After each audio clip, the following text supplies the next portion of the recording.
This week on a special edition of Keeping It Real with FilmGordon, Rolling Stone magazine is at it again. This time they released their top 500 songs of all time. And of course, Julian Lytle, who's my guest today, he and I think this list is crazy as HE double hockey sticks. Over the next hour, we will be breaking down what's on the list, what's too low on the list, what's too high on the list, and hell, the stuff that didn't make the list at all. We'll have all that and more on episode 471, Keeping It Real with FilmGordon. Let's go. All right, and welcome to the latest episode of Keeping It Real with FilmGordon. I am Tim Gordon. Julian Lytle, music contributor, film critic, amazing graphic artist. Julian is the entire package. He is what we, as old school, would refer to as a Renaissance man. This brother can do a little bit of everything. Julian, welcome to the show, bro. Thank you for having me back again. You see what I did with the intro there, right? You know, I could have went with I could have went with a standard. You've been a radio programmer. You know, you and I, for people who've watched this show and have seen you come on, have had hours of debate about hip hop. Hours. I'm not talking about like a brief conversation. We on, a work week at least, minimum. So combinations of the hours of talking about Jay-Z versus Nas at least.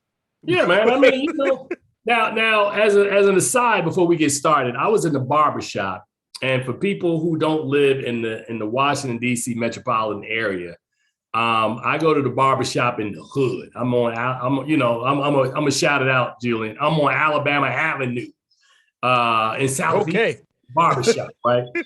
And I made the mistake of saying in front of a younger guy, I didn't really know a lot. I was like, because the guy was making a comment to me about their levels in life. And I said, yeah, there's like Nas, and then there's Pusha T.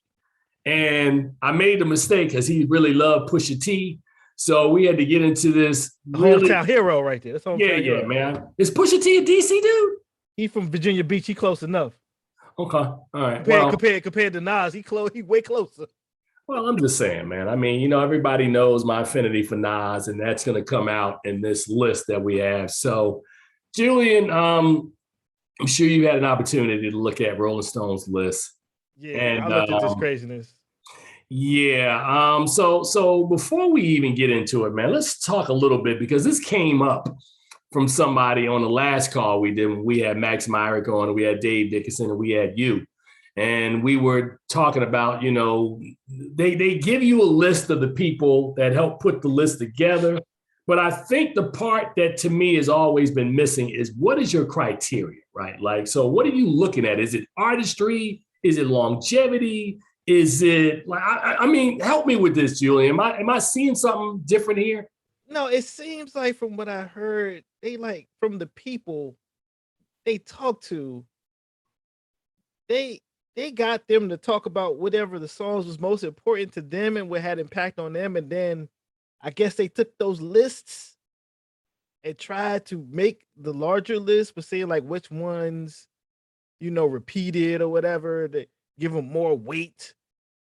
And I'm sitting here thinking, I don't know if that's the best way to pick the 500 best songs of recorded music in history. Because honestly, I don't think any song that came out within the last 7-8 years should even make it on the top 500. Okay, well, or maybe even 10. Like if it did come out in the last 10 years, do you know how impactful and great that song has to be to be on the 500 greatest songs?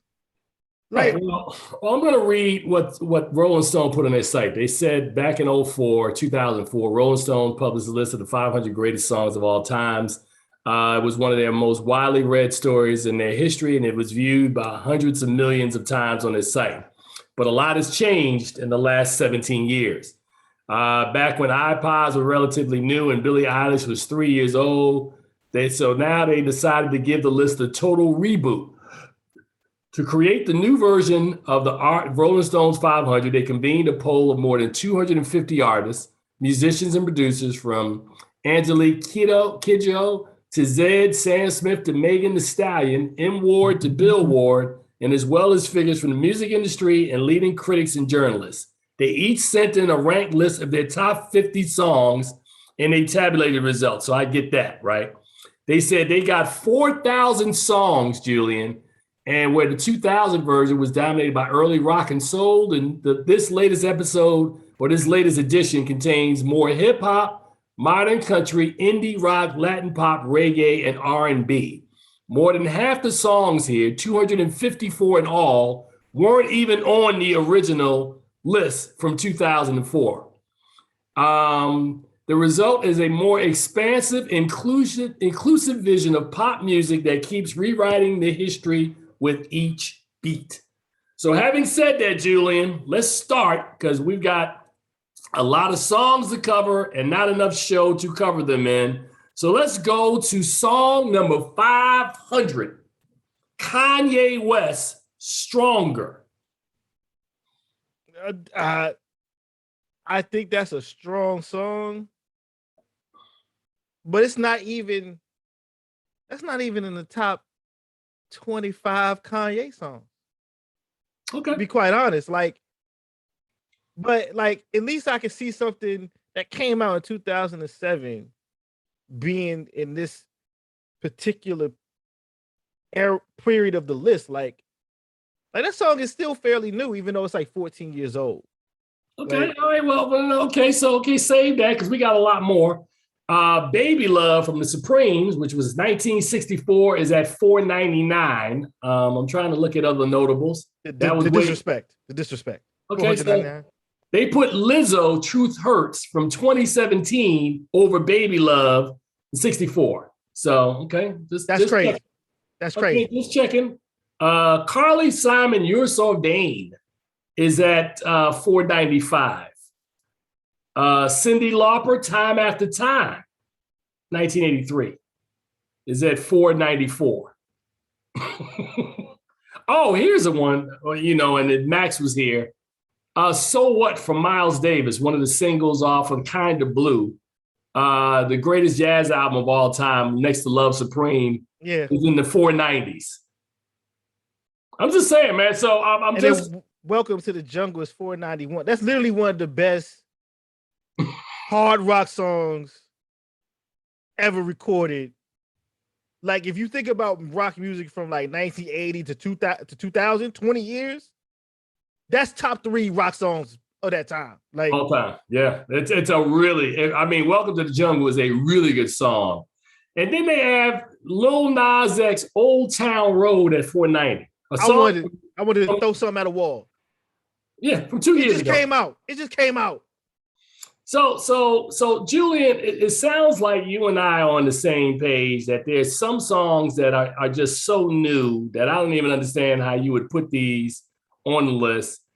I'm just thinking back to, let's think about Baby Love from 1964 that literally just got on the list at 499. And I'm looking at Lil Wayne and Millie, which is a good song.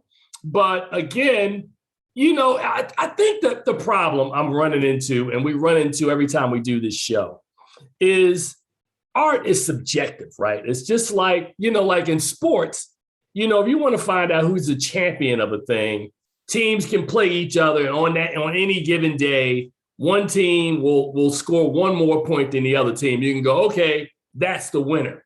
But it's hard in music to quantify. Like, you might be a rock fan, I'm an R&B guy, and you start having a conversation between Stevie Wonder and the Beatles. Or you having if I like Michael Jackson and you like Prince, and we talk about who's greater, Michael Jackson or Prince, it's all subjective. And I think part of the reason why this list gets so much attention is, to your point, Julian, it's almost like sometimes you throw a lot of stuff on the wall to see what'll stick. And they know there's going to be debates because none of it makes any sense because we don't really have a metric to really qualify this stuff. Well, even though art is subjective, the one thing that isn't subjective is legacy and impact. And the one thing I can say with recorded music versus, let's say, writing, theater, cinema, and visual art, is this actually a way to calculate, because music is math. So in terms of knowing like chords and notes and stuff, you know what is more mimic into your mind. And sorry, something that just came out a couple years ago that I literally can't remember the melody to, versus a song like Baby Love, in which I knew the melody before I knew what music was. Like, that don't rock to me. Like, sorry, I think Lil Nas X is good. I tell you, when I can't remember the melody of Old Town Road, I can't remember the melody of Old Town Road. I kind of remember the hook. That song just came out. The Baby Love was old when I was born. Right. Like I like Lizzo. It's not better than Baby Love. What you they're not having documentaries about the writing of Truth Hurts yet. I can literally watch 4 documentaries about the Motown sound and how they came up to everything. And Carla Doja and Holland was sitting down there working out melodies and everything. And come on. That's not even a conversation. All right. Well, how about this, man? Gladys Knight's most famous song was what? I mean, I'm just going to ask you because this is easy. What's the most famous song that Gladys Knight and the Pips ever did? Heard Through the Grapevine?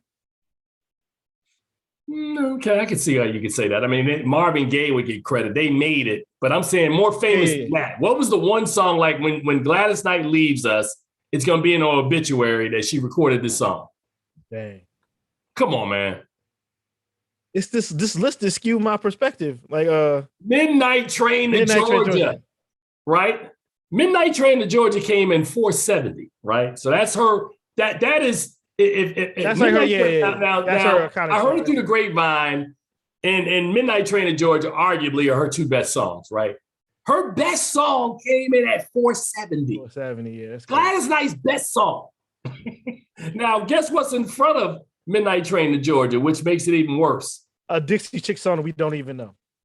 Well, Goodbye, Earl. And Luther Vandross, Never Too Much, which I would debate. I mean, I love Luther, but I don't think Never Too Much is a better song than Midnight Train to Georgia. I'm just being real. I would say that both of those songs deserve to be higher up than 460, whatever. Well, this is true. This is very true. But I would give you, the Midnight Train to Georgia deserves to be like in like the 150 area of Georgia. In the 4s is way, and like in the 460s, 470s is way too low for that song.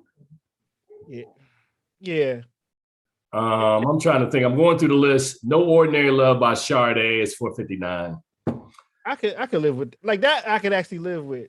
But then it's like 456 is Lana Del Rey Summertime Sadness. Sorry. Again, I listened to it.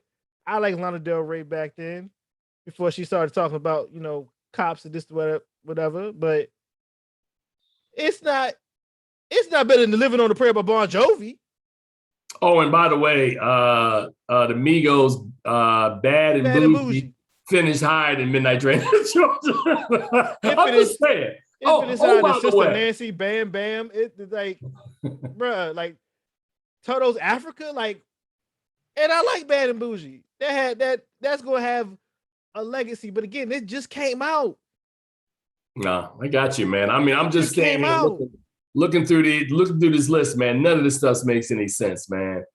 By the way, Tyrone finished higher than Midnight Train to Georgia, and that's Erykah Badu. I'm just drawing some analogies to like same genre, right? Where like we talking about Black music, and I'm like, come on, man, you clearly know these songs aren't better than these other songs, but looking at a weighted list, like you said, Julian, if I sent 5 of us a list and said, write your top 20 of something, and then we'll put those lists together to make a top 50, we would have these sorts of debates because you'd feel strongly about your list, somebody else feels strongly about theirs, But when you got 4,000 songs submitted and you got to pick 500 out of that 4,000, that's tough, bro. It's tough duty. Well, it depends. It depends on what the editor involved is going to do, because sometimes it might be you got to take some editorial discretion and say, nah, that ain't going to be this high. Like, I would even say 50 Cent in the Club deserved to be higher because that song was popular for an entire calendar year. Yeah, it came in 444. Like, I remember turning on Jay Leno and the band was playing it live with the instruments. I was like, I ain't never heard them play a rap song's beat with actual instruments that didn't have the roots involved. I was like, what is going on? Excuse me a second. Megan Thee Stallion featuring Beyonce Savage came in at 438. No. A song from last year. Let me get close to my camera. Remix. Last year. A remix. Wow. Remix. Yeah, man. You know what? That's not even the best Megan Thee Stallion song. Wow. It won a Grammy. Yes. That's not even the best appearance by Megan Thee Stallion. And you know it's not the best thing by Beyonce. Yeah, man. I'm just looking. They reminisce over you, Pete Rock and CL Smooth at 430. What's your feelings there? I can see that because that's kind of like, if this was like a 500 hip hop songs list, then it needs to be higher. But in a 500 songs list, yeah, I can see where it is. And also, it's above Dior by Prince. And I'm like, I love They Reminisce Over You a lot, but yo, Adore is crazy. Adore is crazy. What about Queen and David Bowie's Under Pressure coming in at 429? See, that's a top 200 song. That's a song that back when it came out as a kid, I knew these are white people that black people listen to. Like, that is an insane jump. That means that's a type of quality that I don't think people understand. That's when the radio was split apart. I would hear that as a kid on black radio. That's how hard the beat was on that joint. So Nicki Minaj's super bass came above Under Pressure. No, I'm throwing that in the trash because I don't even think super bass is good. I don't think super bass is good. Now this one right here, and I wish we had somebody who was a little older than both of us on the phone. Muddy Waters made a song called Manish Boy, right? Manish Boy was a part of kind of him and Bo Diddley were going back and forth. This song was made in 1955. Now, I'm not gonna disrespect it by humming this beat, but everybody knows what Manish Boy is. Nas in his song, the one he did with his father. Shoot, I can't think of the name of it. So basically, he used in his hook the hook from Muddy Waters' Manish Boy. Yeah, this song at 425 is just disrespectful. It's disrespectful. This is a song that endures to 2021, and it shouldn't be 425 on this list. It's just way too low. You know the thing that stuck out for me when I first looked at this list is there is no Broadway songs on this list. And some of the most popular songs of the last 100 years, some of them were songs that originated in a Broadway play. So some Hammerstein and whatever, like some of those songs from like Sound of Music or West Side Story. There's songs that just became regular hits and then people would just cover for no reason. Like, you mean you ain't got none of them songs? Some of those medleys, you ain't gonna have no Disney song on there? Like Zippity Doo-Dah ain't on here? Like, They don't play that in the theme parks that we all know it no matter its origins? Like, well, I was gonna say this, Julian. I mean, I get a lot of grief at home from my significant other because I listen to all genres of music, and I grew up, and that's what I was going to preference. I grew up as a baby in the 60s, but in the 70s, where radio wasn't segregated. Man, I grew up when you could hear Diana Ross and Bruce Springsteen, or Diana Ross, Bruce Springsteen, Elton John, David Bowie and all these groups, Earth, Wind, and Fire, together on the radio, right? So I say that to say that I listen from time to time to classical opera, right? And the fact that Luciano Pavarotti, which I get clowned all the time, but I love Nessun Dorma. I'll go in my car, put Nessun Dorma on, roll all the windows down, and swear I can sing like Pavarotti. That song should be on this list. That's a song that a lot of people may not know, other than when Aretha Franklin subbed for him at the Grammys and sang it. But he sings that song like nobody else. And I don't think that song is on this list. And to add injury to insult about Manish Boy that we were just talking about with Bo Diddley, one spot ahead of it, wait for it, Julian, No Diggity, you got to back it up. Finish ahead of Manish Boy by its song. Wow. Yeah, man. So, and I'm sorry, Flavor in Your Ear remix also finished higher than Manish Boy. Yeah, now that to me, that's a 400 to 500 song. And people would might be like, yo, how dare you? What up? Say that's a hip hop classic. Like, yeah, it is a hip hop classic. But 500 best songs? So all the songs? Look at this. In succession. You ready for this? California Dreamin' by the Mamas and the Papas, preceded by Fantasy by Mariah Carey, preceded by Booker T and the MG's Green Onions. Now, I don't know, Julian, if you're getting down that deep, man, where you're listening to, the house bands for Stax. You think about MFSB, that was the house band for Philly International. And of course, the Funk Brothers were the house band for Motown. So, you and I have had these debates, man. When I talk about music, I'm talking about music from a specific time point. Like, no disrespect to artists from the 2010s and up, but I'm not really listening to 2010 artists. Like, you good to have me from 2000 to 2009. From 10 on, I call you and I go, Julian, who's hot? I need to check out, because I'm really living in like an 80s, like maybe a 30-year window I live in. 80s to about 2009 is kind of my sweet spot. So how are you feeling, Julian, about your evolution of music and the music that you kind of grew up listening to and finding a sweet spot? Because you still have, you still got about maybe another 20 years of doing this in order to figure out, like, what's the sweet spot of music for your generation, man? And I think that's an important question to ask. What are you feeling about music, the evolution of it? When we look at lists like this, you start seeing songs from the 50s and the 60s that may precede you.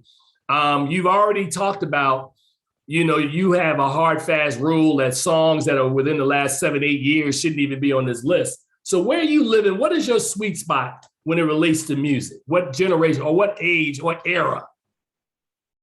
Well, I think I'm weird because since I still listen to music like weekly, like all the time, I still listen to new stuff and trying to go back and listen to old stuff and trying to figure out samples, this, that, and the third. I would say for like people of my generation, the sweet spot is like 1992 to like 2004. That's the nostalgia. When you see people start talking about things, the big thing with the whole versus thing that Timberland and Swiss Beats created, or when people would talk about, this is the best R&B, they only really talk about music from like SWV until like Usher's Confessions. And as good as it is, like, I would say that's the point for me. I think the money period of music is like, for sonically the way we think about it, modern creation of music, I think it's like 1975 till about 2007. Because that's when there's almost like a big technological push, almost like every couple of years when you look at that period. So you look at everything going on with funk and like Stevie Wonder and everything in those 70s, and even Herbie Hancock leading to the 80s.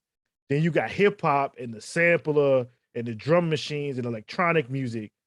Then you got house going over to Europe and all those folks doing all that crazy stuff with house, dance, trance, all those type of stuff. You have the 90s and the DJs and the hip hop producers really figured out how to use all the technology. You have the boy band era and people really figured out how to do like perfect pop songs. And then once you get around to the 2000s, we get people like Kanye West really and the Neptunes merging all the music together and making new stuff that people are still copying and really hasn't evolved from that point. So that's the money period. And I can't say I have one specific era that I listen to, but I just know what my friends and my people listen to. They listen to this stuff that they grew up on. You know, they still listen to Biggie Smalls. They still listening to SWV. They still listening to Total. They listen maybe a little John, Jay-Z. Rock people, they still listening to Nirvana and Red Hot Chili Peppers and new metal bands like Korn and, you know, the Deftones and stuff like that. So I would say for people my age, that's the sweet spot. But some of that stuff is actually starting to get old. So it's like, if you put up Nirvana, you know what? It Smells Like Teen Spirit's probably going to break the top 100 songs because that like encapsulates an entire shift in rock music. Right. Like that literally changed music on its ear. So it deserves to go up higher. But ain't nothing I heard in the last 5 years besides maybe Kendrick Lamar's All Right, because that became basically a civil rights movement anthem. It's breaking a top 500 song list. Not to me. Right. No, I'm listening to you, man, because I'm going through. I'm down under the 400s now. And there are two songs, one at 397 and another at 395 that I think are really interesting. 397 is Bring the Noise from Public Enemy, a group I loved. And coming in at 395 is a song from 1982 at the birth of hip hop, man. Yeah. Planet Rock, you know, one of the three trilogies, three founding pillars of hip hop. And the three pillars, and Julian knows this, of course, are Grandmaster Flash, Kool Herc, who threw the first hip hop house party on August 11, 1973. And of course, African Bambaataa and the Soul Sonic Force. African Bambaataa brought the culture to hip hop with the Zulu Nation. Of course, Grandmaster Flash is responsible for the technology with the cutting and scratching that's still used to this day. And of course, Herc, and Herc is kind of like the father of all of this stuff. So, I'm not feeling bad that those songs are where they are, Julian. I think that there are other songs that probably are a little more current, that probably reflect more of the culture. But, especially with African Bambaataa, with Planet Rock, that's one of the songs that's a foundation song for hip hop. It's a foundation song, right? The hip hop and like dance music. Like you can see a lot of things that happen from, in regards to changing of house and electronica and drum and bass and all that.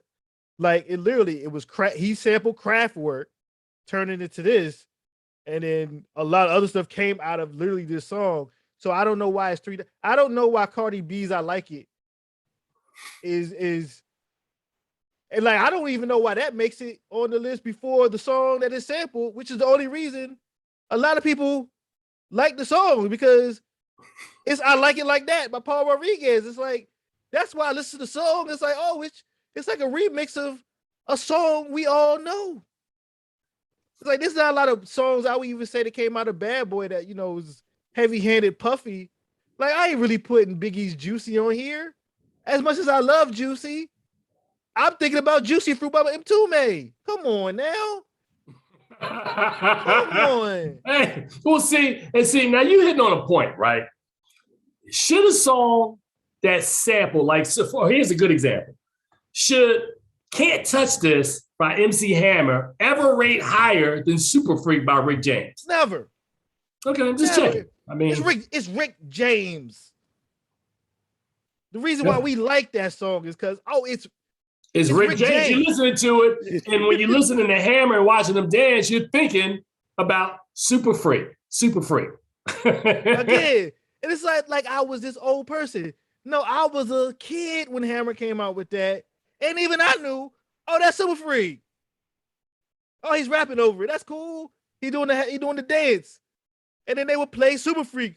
And I'd be like, yeah, this is hard. I don't know. Can I ask a question? Can I ask you a question? Because this is more of your generation. And again, I like this guy as an actor. I love Atlanta. Why is Childish Gambino's Redbone at 383? Why? For a song that came out 5 years ago. Why is that at 383? Get Out. Remember, it was in the beginning of Get Out.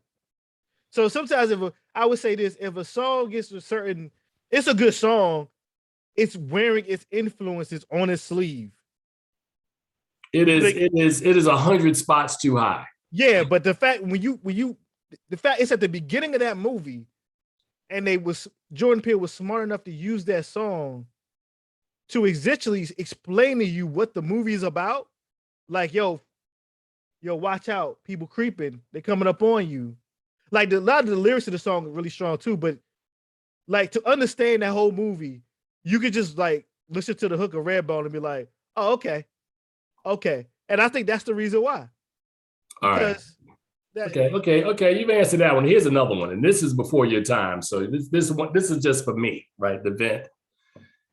And when I was a kid, I remember going to the barbershop, and they would put me in the chair, and I would have to sit down and listen to the older men kind of chopping it up in the shop, like we do now. And there was a song that I remember playing in cars that was super popular in the hood. It was never a huge pop crossover song, but the lyrics was diamond in the back, sunroof top, digging the steam and the gangster lean. Ooh. I don't even drive. Just be thankful. That song came in number 374. Now, again, I can't really argue about that because technically it's a good song and it's a niche song. I don't know how popular it was outside of our community during that time, but I'm glad to see that song acknowledged as a song, because that's a song from my childhood, man. So seeing that, like it's dope that it made the list. So I can't be mad, because again, for most people, the most we know about it is through a commercial, a placement in some type of black movie from the 90s, or Ludacris's sample of it in his song on Chicken and Beer, like Diamond in the Back. He made a song off of it. So it's just I'm not. Yeah, I'm like when I first saw, I was like, they put this on here. Oh well, but then they got Hotline Bling over, and I'm like, that's not even the most fire Drake song you should have on. So how popular it was. So thumbs up or thumbs down, and maybe you too young for this too. Elton John's Benny and the Jets should be way high. Huge. Watch this. Huge song that crossed over. He performed that song on Soul Train.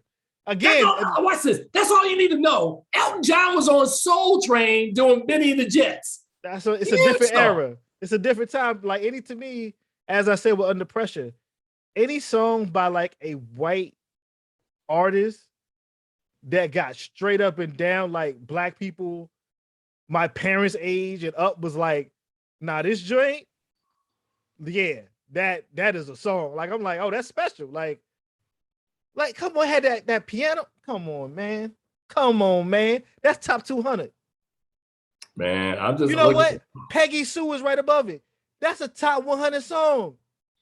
Hey, man, there's some songs, and I'm working my way down the list. I just saw the Do Run Run in here, which again, anytime you're seeing songs, man, from the 60s that are on this list, you got to pay some homage, man.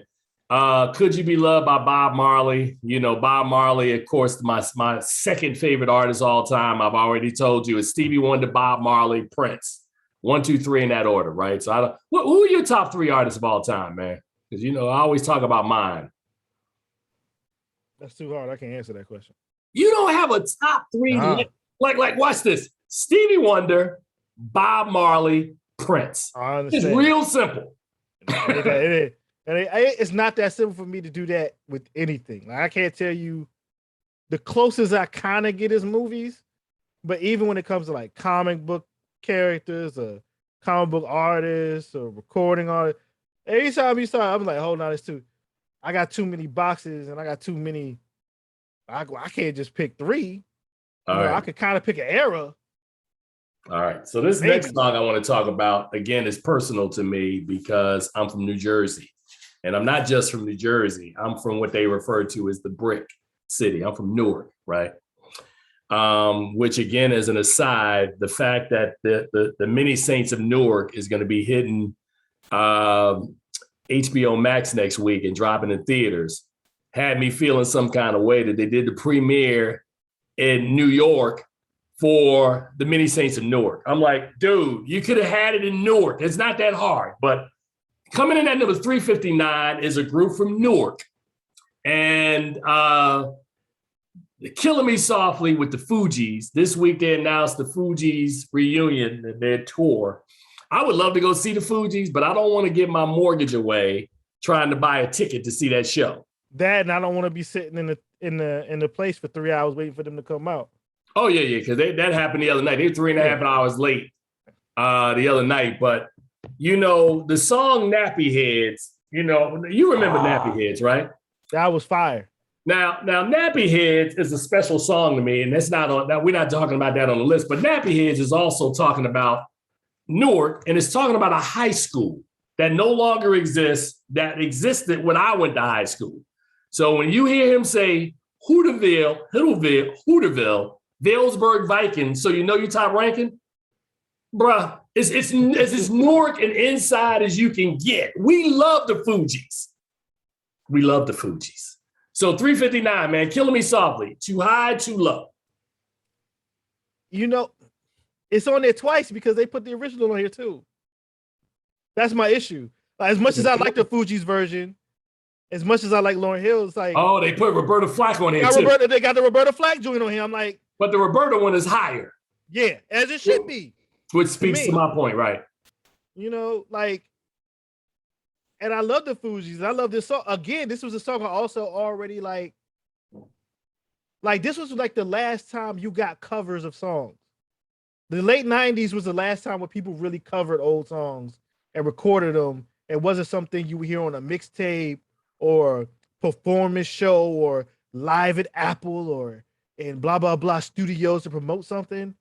Like that, you don't hear people like, oh, I'm just going to go ahead and do this old song and put it out. And it's going to be like a hit. Everybody now want everything to be new. Like, right. There's no appreciation of legacy or homage other than sampling and interpolation, but it's not the same. My thing is, like, I love the song, but I just don't think both need to be on the list. I mean, you got 500 songs. As an editor, you pick one. You either be a gangster and say you gonna put the Fugees as the one on the list and take the hits from the old people, right? Or you just be honest and be like, nah, it's a Roberta Flack, and you just take the hits from the younger people. They shook, they soft, they just like, we gonna put both on here. Nah, bro. Like, all right, so here's, and I think I know the answer for this one, but I'm gonna ask you anyway. The song that I refer to as a beginning and an end, right? So it was the end.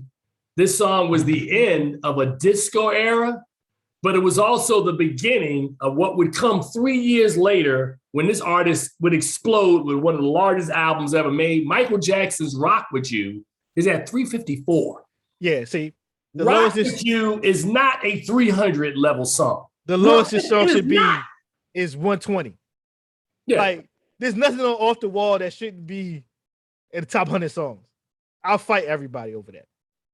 They put Sweet Dreams from the Eurythmics in the 350s.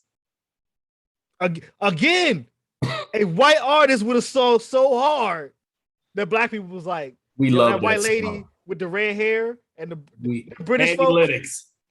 Like, yo. He said the lady with the red hair. The red hair. Like, you would just hear about that. They wouldn't even know their name. Like, yo, the Eurythmics, though, man. All right, coming in at 352, and this is interesting because the Isley Brothers song, if it's not on this list, this is going to be a problem. What's the name of the song? God, I've been Footsteps in the Dark. The Dark, yeah. They got Ice Cube's It Was a Good Day on here. Now, the only reason why that song works is because you listen to the track, and the track is the Isley Brothers. Now, we like Q. I love Q, but that hook is what sells the song, not Ice Cube's lyrics. So I'll be checking to find out. Julian, do you know if the Isley Brothers made this list?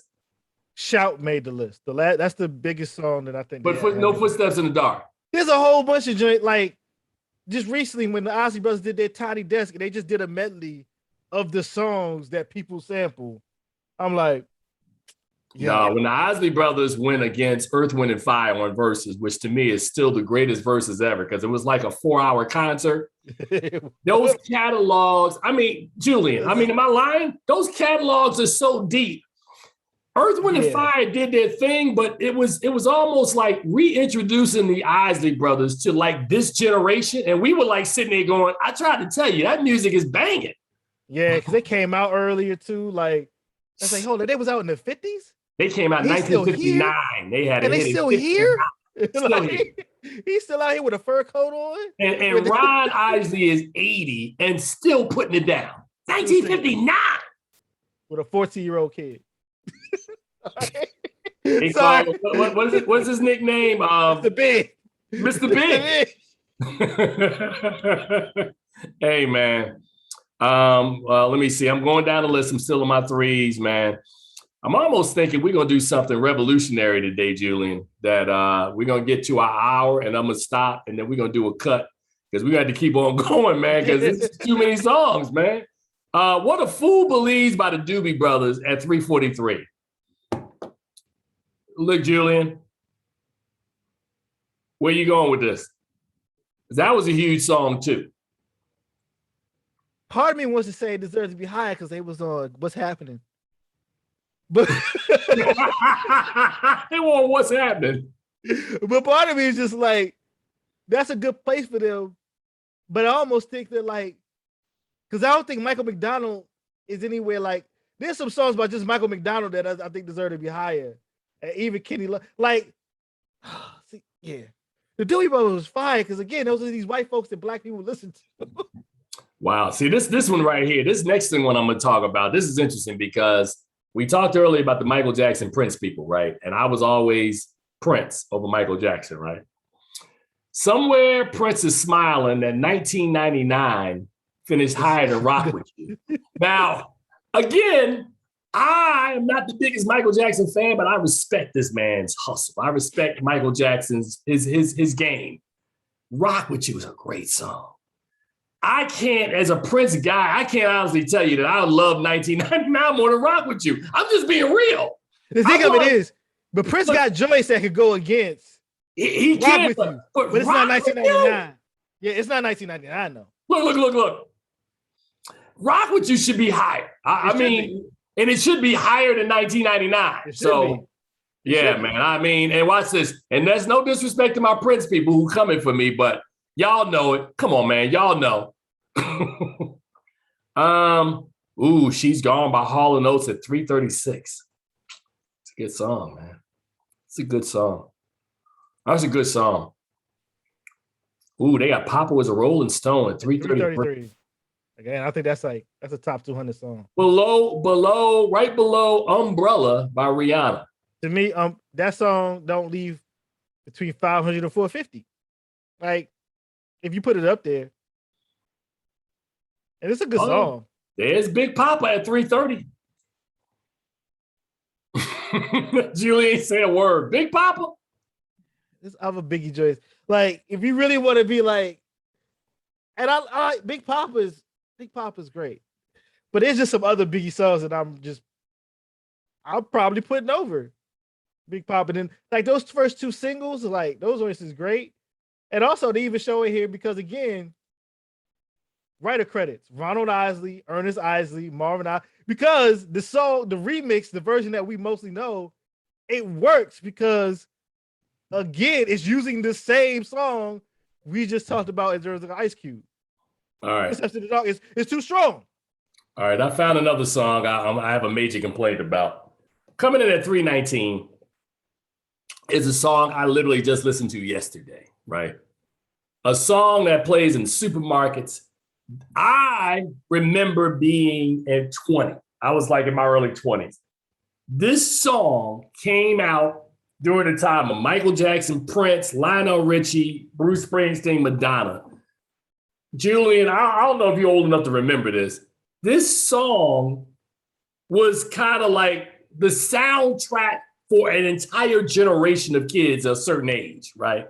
I'm talking about Tears for Fears. Everybody wants to rule the world from songs from the Big Chair. That's a huge, huge song that should be higher than 319. 319, yeah. I mean, you got to be kidding me. Everybody wants to rule the world is 319? Yeah. And the fact is, they've got other songs on here we know that's like not as strong. Because again, like you were an adult when it came out, and I was a little kid. But when that song comes up, because also it was in like mad 80s movies or like commercials, like it was on television. That song and Head Over Heels, their two major hits, was everywhere. Like who was the comedian? Dennis Miller had a show. It was his theme. It was his theme music. Yeah. And I'm trying. Nas remade it as a hip hop song called "Rule" 20 years later.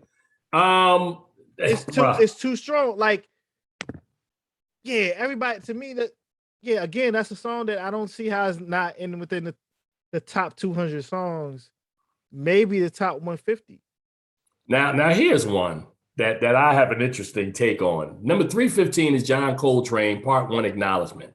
The issue I have with this, right, is A Love Supreme is probably, along with Kinda Blue, the two literally greatest jazz albums of all time, at least commercially jazz albums, right? Max would argue me down. But the issue with putting that song there is that that's a suite of music, right? So it's an entire album of music. I don't think there's any one part of A Love Supreme that you could separate of the four parts and go, this part's greater than the other part. No. So that to me makes no sense that that's on the list as a single song or a quarter of one of the greatest jazz albums of all time. So I would have issue with that at 315. Yeah, I things that work as complete works like that. Yeah, it's almost like you leave it off the list with an acknowledgement, like certain things like these certain albums work only as albums, and then go look at our top 500 albums list with our blurb or whatever about this album. Because you're right. Like, how do you... This isn't like Ray Charles, like What I Say Parts 1 and 2. Like, the whole thing is the work. This is like peak jazz. You don't break it apart. Like, yeah, I don't know what they think. They trip. Okay, here's a good story for you, man. And number 313 is a song. When Stevie Wonder was 17 years old, 16, 17 years old, he wrote a melody for a song. He had the melody, but he couldn't find the words. So he went and talked to Smokey Robinson. He's like, Smoke, I don't know what to do with this song, man. So Smokey was like, okay, what is this? Something about some clowns and stuff. And Smokey put the lyrics together for Tears of a Clown, right? Now, I bring Stevie Wonder up because this coming Tuesday, the 28th of this month, is the 45th anniversary of Stevie Wonder's seminal work, right? It's not a single album, it's a double album. Songs in the Key of Light turns 45 on Tuesday. Stevie Wonder, you heard me say earlier about him being my favorite artist of all time.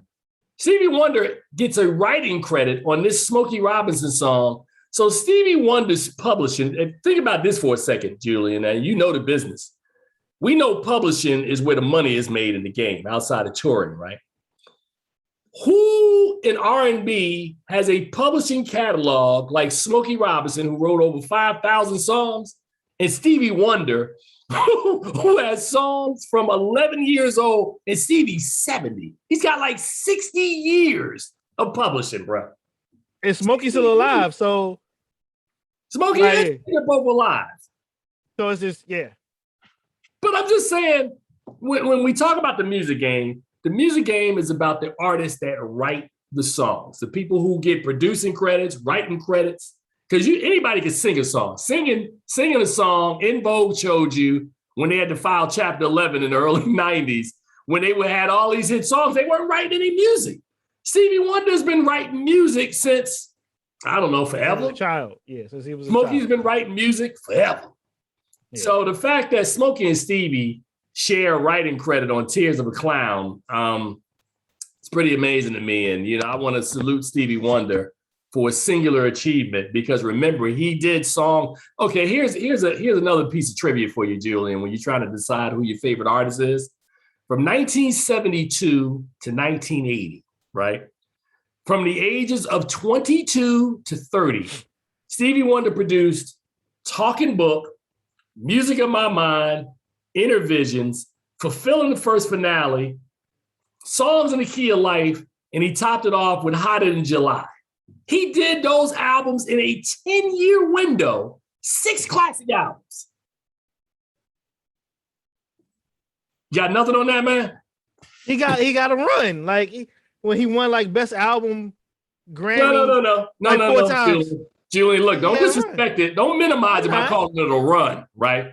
Michael Jackson did Off the Wall, Thriller, and Bad from 1979 to 1987. That was 3 classic albums. How you gonna take an 8-year window? How you gonna take Dangerous off like that? That's disrespectful. You think Dangerous is in the same sentence? Yeah. Okay, stop. You think Dangerous is in the same sentence with Off the Wall, Thriller, and Bad? Yeah. Okay. So what year did Dangerous come out? 90? 92.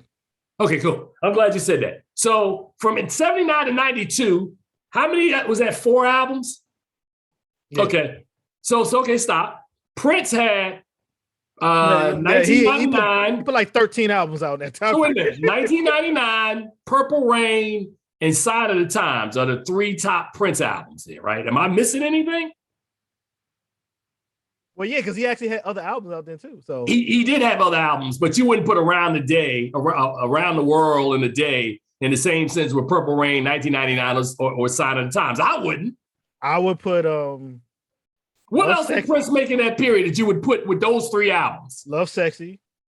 Love Sexy came out in 90 what? Like 90, I think. Okay, so my point to you, I'm trying to make is remember the joint with Kiss on it. 10-year window, Julian. All right, the joint with Kiss on it that came out at the time was the movie. That bad movie. That had good songs. Under the Cherry. You put Under the Cherry Moon. Not the movie, but the album. The album is good. You would put okay. All right. The Black Album is good. Okay. So stop. So what I'm trying to get you to get to is we have Batman. We have a 10-year window, Julian. You can't exceed the 10-year window by adding other albums outside the window. You said 10 years, right? So every artist has a 10-year. So 79. All right. So the Black Album. So wait a minute. Okay, so stop. If you want to go with 1999, we'll go from 82 to 90. So that's good. So Prince would have 1999, Purple Rain, Around the World in a Day, Sign of the Times, and what else would you put in that window? Dirty Mind came out like 80, right? Or Dirty Mind came out in 80. And then Controversy came out. You leaving out Controversy. Controversy came out in 81. Again, the Black Album, Batman. Shoot. They're not 6 albums in there, man. I'm just trying to tell you, nobody's had this run that Stevie had. Stevie did that. He didn't even do it in 10 years. He did it in 8. He did it in 8. He won Album of the Year 3 times. You made me like I didn't pick artists. You picked. Well, I don't have a favorite artist. I'm looking at some of the greatest artists. So Aretha Franklin. I think about Aretha Franklin, right? We talk about her monumental 19. So for what everything Michael Jackson did in 1982 with Thriller, think 15 years earlier when Aretha Franklin dropped Chain of Fools, Respect. I mean, she had, like, if we would have been in the MTV era when Aretha Franklin dropped that album in 67, that album is the Thriller of 67, of that period, right? that album is that huge for Aretha Franklin, right? So when I think about monumental artists, and we're talking about this list that we're doing, I think about, folks who have longevity, folks who had windows, right? When we talk about somebody like Bruce Springsteen, I could even do it for white artists, right? So you think about, start with Born to Run, right? Because, I'm so proud of my homie, Bruce Springsteen, right? Bruce Springsteen had Born to Run, I want to say it was 75. So, and then Born to the USA is 85. And you find Nebraska and some other albums that are in between. A wise man who you've met, Dave Dickinson, once told me that every artist has a 10-year window when they're at their most creative, right? So I've always tried to find every artist's 10-year window. So for more modern times, we talk about a Jay-Z. So Jay-Z from Reasonable Doubts from 97 to 07, which I think, would you argue that that's Jay's most creative period? No, because he took Blueprint, a break. The Black Album. He took a break. No, it's like Jay-Z don't fit because he's like Michael Jordan. And he has periods where he just like, I'm just not gonna play. Well, but inside, if you want to be Michael Jordan's most prolific period is the 10-year window when he went on a run from say 90 to 2000, or 88 to 97. He played baseball. Man, I can't be responsible if you take a break, man.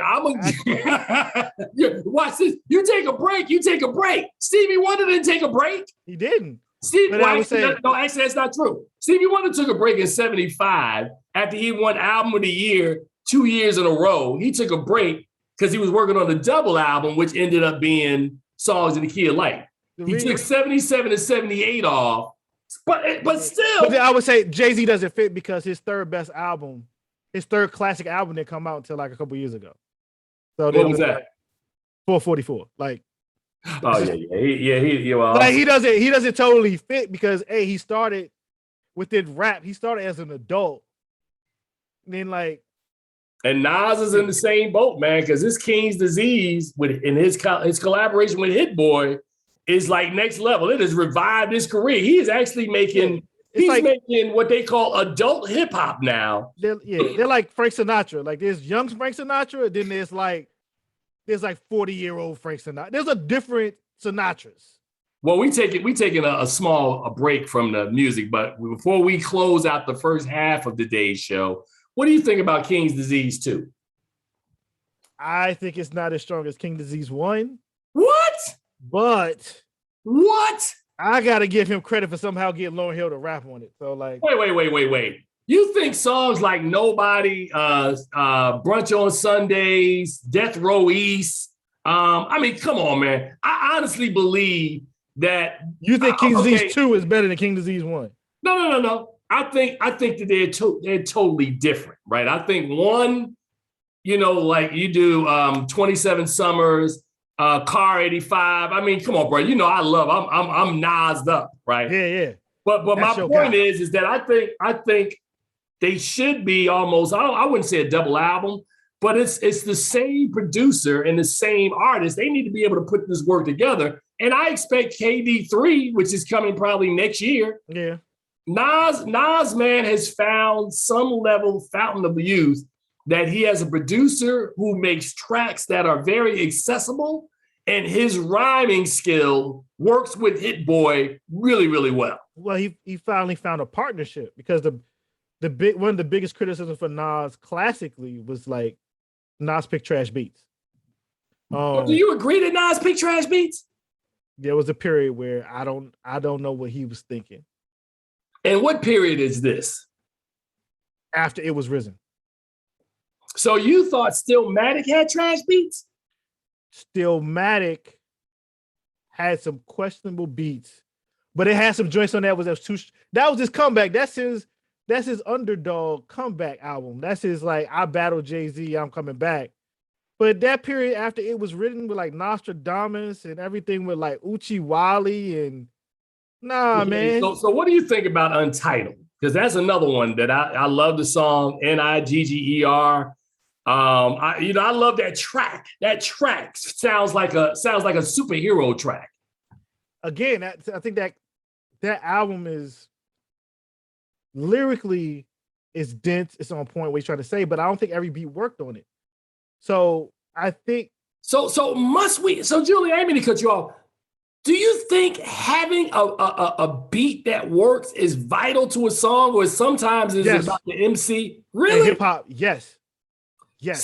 Wow, this is a good conversation because, damn, I mean, I hate to do this. All right, so this is what we're gonna do right now. We're gonna close out episode 471. We're keeping it real with FilmGordon, but I'm gonna keep Julian on because Julian didn't know we were gonna do this. I'm gonna keep Julian on. As we tell you guys every week in closing, please see something good at the movies. We're not talking movies today. We're talking music. We're gonna come back with more of this top 500 show, and I want to have a conversation around music because when we talk about hip hop, these are the conversations that Julian and I haven't had in a minute. So I'm sorry, y'all get a chance to get some inside knowledge today. But we're gonna take a break right now, and we'll come back with more. Well, actually, we won't. This is the end of 471. You guys are out. I took that pause to say, if you still here, we coming back with more show. Stay tuned. We're going to take a break. Be right back. All right. Welcome back to what is now what I call overtime, because I'm not going to call it a different episode. We're doing overtime. The bonus track. This is the bonus track. I got Julian Lytle on. Earlier, we were talking about, we started off with the 500 top songs of Rolling Stone, which we agree that many of these songs are there's some songs, for the most part, that are way too low. The majority of them, I think, are too low, and then there's some that are just too high. And we're going to get back to that. But we were ending the last portion discussing something that I think is a very important point, right? When we talk about the producers, the beat makers, and the artists themselves, right? Now, Julian knows from all of our many conversations that, they're Nas guys and they're Jay-Z guys, right? You either down with Queensbridge or you down with Marcy, right? And I respect Jay-Z, right? I've never been a fan of Jay-Z's content, right? Jay-Z is quick, very well witty. He can put bars and stuff together. Jay is great, right? Don't get me wrong. And this is a discussion I always have with people. Just because I prefer one thing over the other doesn't mean that I'm discounting the other thing, right? I'm just saying that I have a preference for something else. I respect the hell out of Jay-Z, and I go through periods when I really need some singles. I put Jay on. Jay can master singles, man. His singles pop in ways that Nas's singles don't. Yeah. The thing I've always loved, and me, I'm a thoughtful processor. I like to process lyrics. I like to process bars. Nas has always worked for me sonically. I like his content. I like his intellect on the mic, right? I like his creativity in songs like One Mic. What is the song he did? Was it a song called Rewind, where he does a whole track in reverse, which I thought was just genius. Yeah. He did a song, I can't remember. I think it's called I Gave You Power, where he raps from the perspective of a gun. Yeah. So to me, Nas is that guy because Esco he covers the range of everything, whether it's hardcore, something thoughtful, songs for our people. When you start listening to, the Slave and the Master. These songs work for me. The Do-Rags. Come on, bro. Nas is my guy, right? But to your point, Julian, and as you were saying earlier, there is this perception in hip hop, and I've heard it said, and that's why I wanted you to qualify it for our audience, is that Nas is a bad beat picker, right? And I'm thinking there's certain artists that you're not as strong lyrically, so you need a track. Because let's be honest, do you think 50 Cent is a great lyricist? No. For what he's talking about, Yes. You think, okay, when I say a great lyricist, right, and I think lyricists in hip hop, I'm thinking people like Cube, Nas. Who else do I think is a great? I think some of the stuff Chuck D writes about with Public Enemy, those are lyricists. I'm talking about Rakim is a lyricist. In terms of talking about music, that's about being on the block, shooting people, and selling weight, selling drugs. G-Rap, Hove, Ray and Ghost. Yo, 50 Cent, he got shot, survived, and came back better. All right. Came back. No, like when Get Rich or Die Trying, they ain't been it's hard to find a better statement of an album than Get Rich or Die Trying. Get Rich or Die Trying is so strong. Every Sunday, I'm watching the TV show he produced off the strength of Get Rich or Die Trying. That theme and that essence is in everything he produces. Like 50 Cent made himself. People talk about, oh, you like a superhero? No. Curtis turned himself into a superhero. Okay. So let's clear this thing up real quick because you're making a really strong point, and I need not just me, but you're a guy who has been a music programmer, you're a music head, and I have mad respect for you, so I'm listening, right? And this goes back to what I was just saying about Nas and Jay, right? So Jay has always been about moving weight, and I'm doing this and I'm doing that, and I'm on the block. And I'm looking for more out of my hip hop than that, right? I'm looking for you to for me to close my eyes and not just picture this gritty, grimy world you in, like when Nas dropped Illmatic.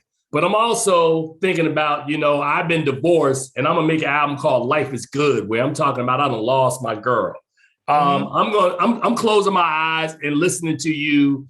What was the song he made about Destiny, where about his daughter is dating a young dude? Nas to me represents what I call the arc of a Black man's life, right? You go from being a hard head on the block to getting married, sometimes it not working out, you having kids, you being a father, you life is good, and now I'm brunch on Sundays. So I'm looking at his arc over 25, 30 years. This guy's arc is in longevity. It's different in ways than LL's arc is. LL had a 20-year run, right? But LL never gave me what I call grown man hip hop. LL was trying to replicate in 2004 with songs like Headsprung to same sort of energy he gave us with Bad and Radio back in the mid 80s. So that's what I'm saying for me. And that's why I'm riding so hard with Nas. It's not that Nas, I think, is the greatest dude ever. I'm just thinking about the content of the music. Now, there might be some people like you, Julian, who appreciate the fact that Jay can take me on the block, 50 can take me on the block. Before he was shot, Big L had me on the block. There's so many artists that had me on the block. But you got to elevate me off the block. What else is there in the game other than moving weight, chasing women, and all that other stuff? And I'm not saying that none of this stuff is bad. I'm just saying, what more? Give us more out of the music, man. Well, Am I wrong? Am I seeing this wrong? Jay-Z has a similar arc. It's just his arc is 444. His arc was always a businessman's arc. You listen to Reasonable Doubt, it's the beginning of his business. It's the bootstrap mentality. It's the American dream of the early 20th century put with rhymes. So you're sitting here, by the time you get to the Black Album where he's quote unquote retiring from rap to then be the president of Def Jam. Right. He's at a point where he's rapping. It's like, I have nothing else to give to the game of rapping. I'm going to give back into business. But so when he comes back, and a lot of people sleep on Kingdom Come. The most interesting thing about Kingdom Come is that you're hearing a rich married man's rhymes about the world. And it's not about pushing weight. it's about making business deals. It's about improving your brand. It's about how now you're doing this by yourself without your former partners. It's about you talking about your marriage without actually talking about your marriage in public. Because you know that by the time when Kingdom Come came out, Beyonce and Jay-Z still never confirmed they were in a relationship at all. So when you hear songs like Beach Chair, and he's talking about like, you know, just really just being on the beach chair. At this time, Nas is literally coming out with an album about his divorce. They're at two different places in life. So then later on, when we hear from his wife's perspective how Jay-Z cheated, then he comes out with his album talking about dealing with the hurt he caused, him finally having to grow up, things about his life and growing up. Like they're two different paths where I do think Nas is very relatable. Like we can't completely relate to a billionaire, but that's what we bought into with Jay-Z. He is completely aspirational. He's at the top of the mountain. He is Rockefeller. So wait a minute, Julian. So here's the other thing that's interesting about that. Nas is in a similar place, but he just doesn't put it out there in ways that Jay does. Yeah. Right? So I'm not trying to let you know all the moves I'm making, but I'm investing. Is Nas a billionaire or close to it? I think he got a lot of money. He's not a billionaire yet, but but what I'm saying, if he keeps going with his business the way he's invested, he'll be there. Like, but to your point, and again, like I said, I respect your point of view, and you're actually right. And I do think that the key phrase in there, or the key word, was relatability, right? So that Nas's story is more relatable. Jay, it feels like in this present space of where Jay is, that he's rapping over me now, as opposed to me in ways that Nas is doing, right? Well, the interesting thing with Jay-Z now is that now that he doesn't, he's at a certain place within his business, he can be a little bit more. He don't have to worry about making hits because this music doesn't make him money. He could be on songs with Jay Electronica, spitting like 5% of talk. Like we wasn't hearing Jay-Z calling no white people Jacob and all that. Like you wasn't talking this 5% of what's today's mathematics God type of talk in the 90s when it was popping. Now that you got like, you were not. But now we say it like, oh, you was always on there, but you made a decision to do X. Right. So now that you don't care and you got into the art and you growing your hair out and you just like, I'm just gonna raise my kids and do whatever I want to do, then I can be on this stuff with Jay Electronica talking all greasy. I was like, oh, okay. But it's Jay, and we talked about this before. Jay-Z is aspirational. If I'm going into a meeting to pitch something to make money, I'm listening to Jay-Z.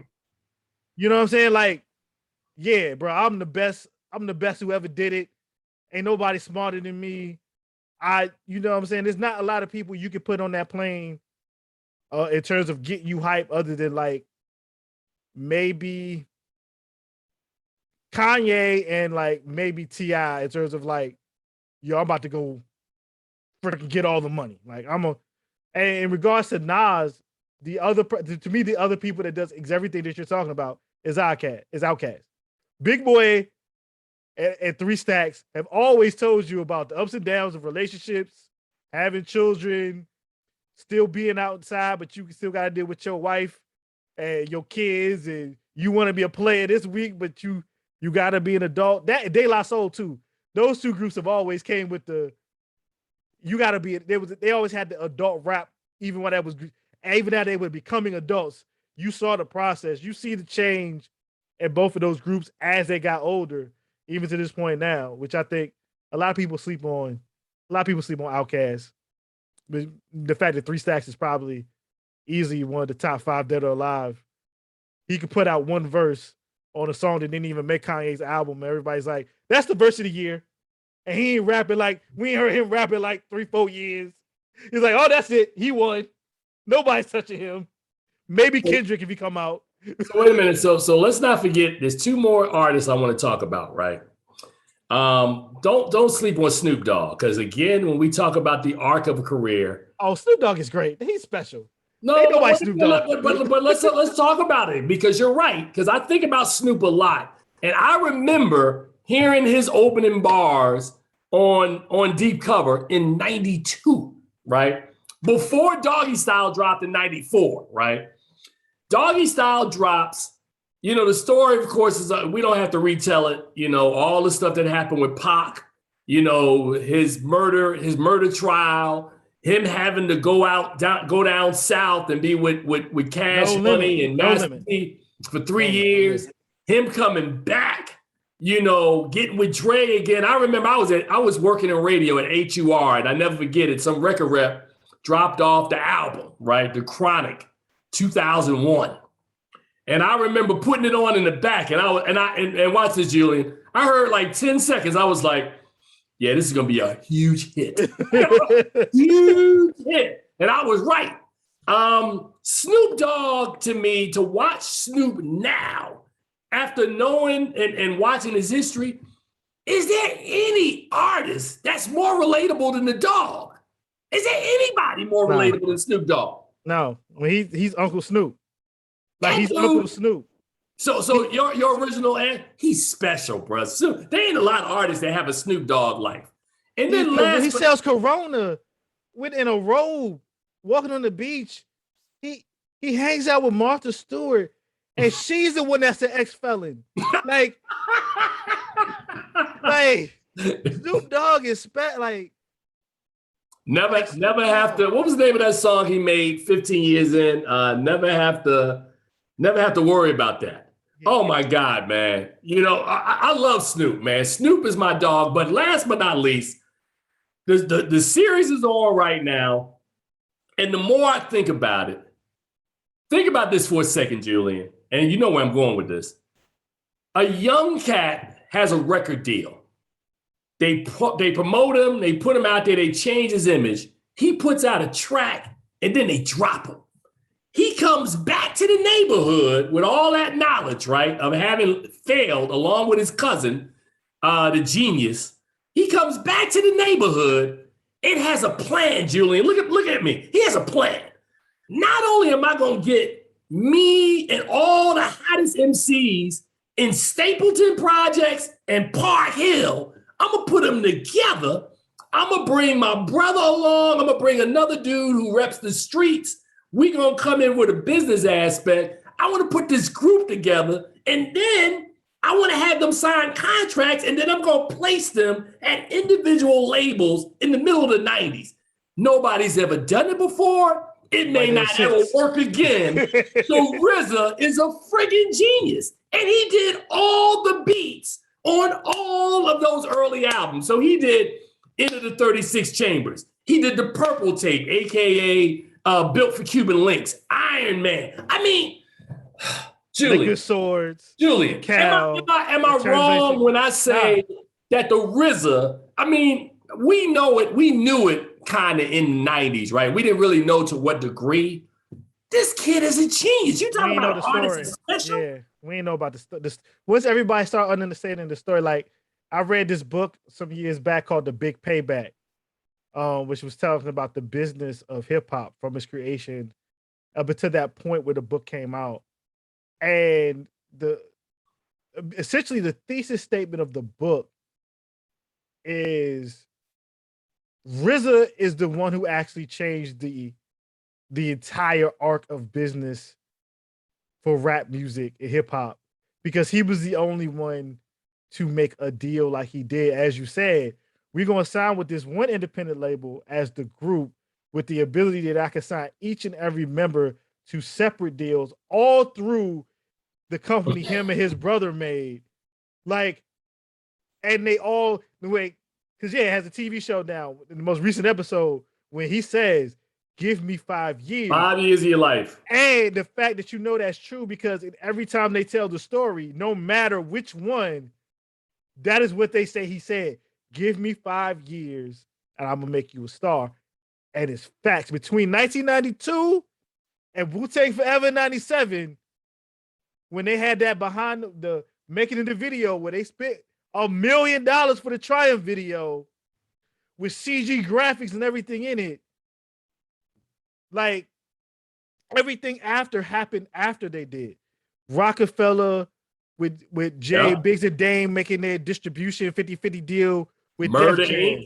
Inc. Everything with Murder Inc. Yep. All Rough Riders. The next craziest deal is the 85-15 deal that Baby and Slim with Cash Money made with Universal, so that Universal only get 15%, but they get 85%.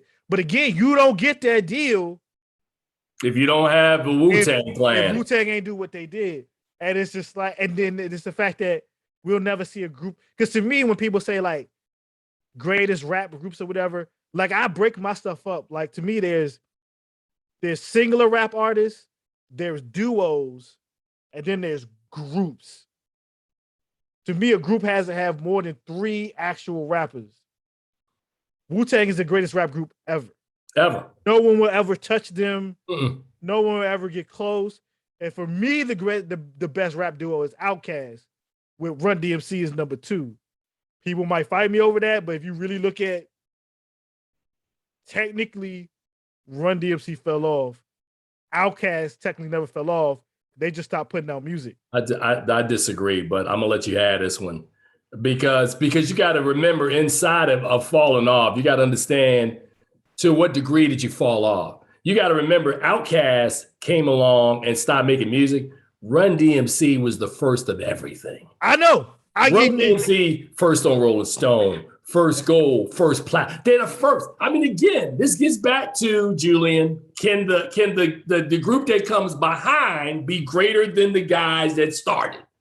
And it's hard because you got to remember, Run DMC came along when the industry was not even built. And they were the foundation to build it. So the stuff that we see now is built off of Jay, Run, and DMC's back of movies tougher than leather.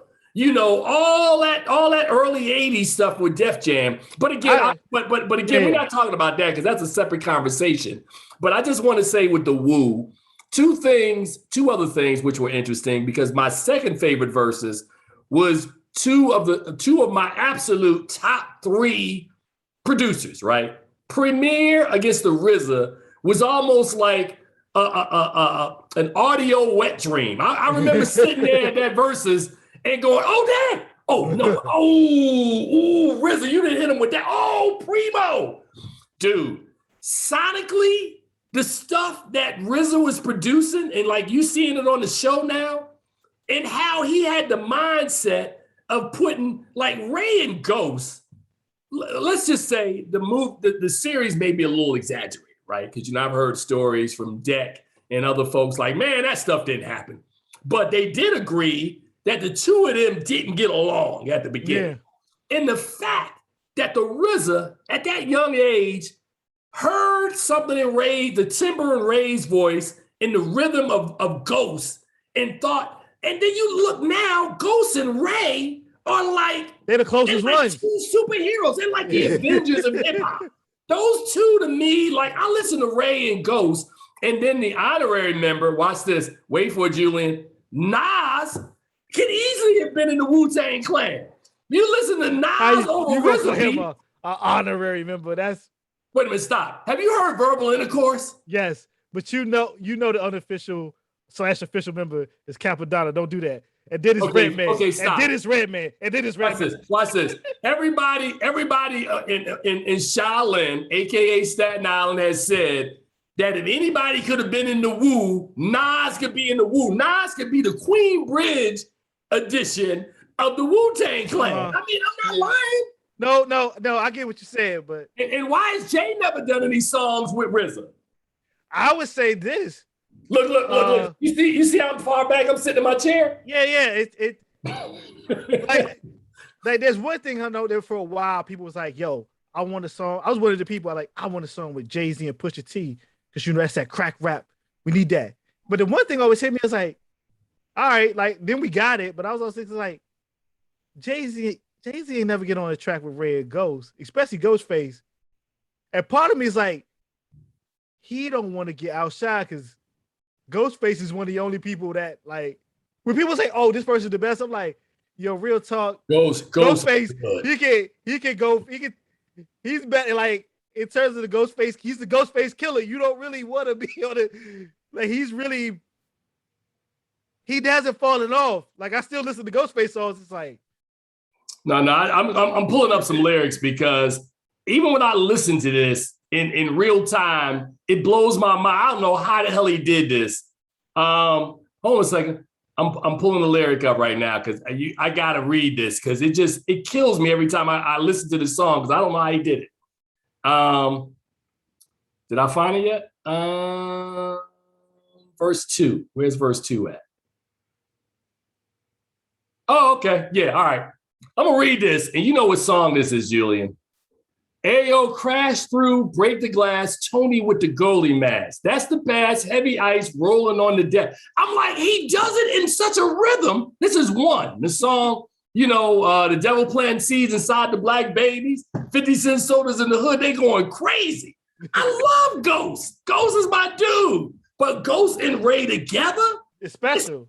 It's a magic. And then I sprinkle a little Nas on there with verbal intercourse. What's the other one they did together? I think it was Ray and Nas did Black and